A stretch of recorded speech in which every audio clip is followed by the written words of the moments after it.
రావడం జరిగింది. సో మనతో ఈ గ్రామ సర్పంచ్ గారు మనతో ఉన్నారు. గతంలో వీరే సర్పంచ్ గా వీరి గ్రామాన్ని డెవలప్మెంట్స్ అయితే చాలా డెవలప్మెంట్ చేసుకోవడం జరిగింది. ఇప్పుడు కూడా మళ్ళీ ప్రెసెంట్ ఇండిపెండెంట్ మహిళగా ఈ గ్రామానికి గెలవడం జరిగింది. సో మేడం పేరు వచ్చేసి అయితే ఉమాదేవి దేవేందర్ పటేల్ గారు మనతోనే ఉన్నారు.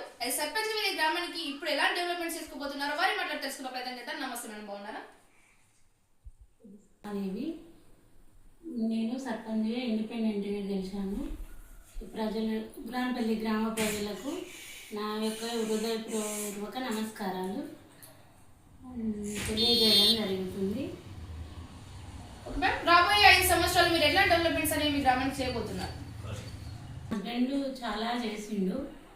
Anganwadi building, dumping yard, CC రోడ్లు ఇవన్నీ చాలా వరకు చేసిండు.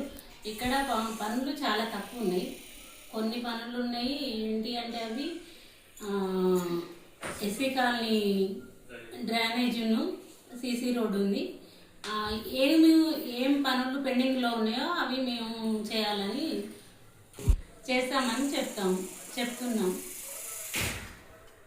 మహిళగా మీకు గెలవడం అది సర్పంచ్గా మీకు ఎలా అనిపిస్తుంది? చాలా బాగుందండి. చాలా సంతోషం.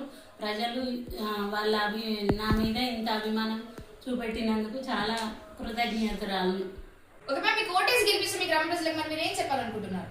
ప్రజలు నా మీద అంత నమ్మకం పెట్టుకున్నందుకు ఎల్లవేళలా వాళ్ళకు సేవలు చేయడానికి నేను ఎప్పుడైనా సిద్ధంగా ఉన్నాను.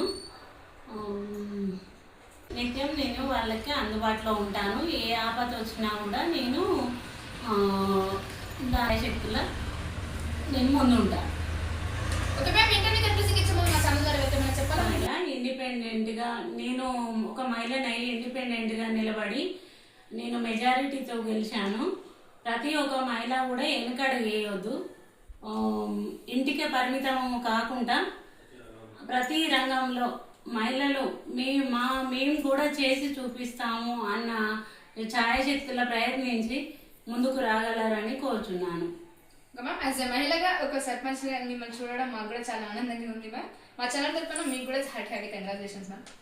Thank you. సో చూసారు కదండి టుడే ఇంటర్వ్యూ. ఇలాంటి మనకి నిమిషంతో నెక్స్ట్ ఎపిసోడ్లో మేము ఉంటామని అంటే టేక్ కేర్, బై బాయ్.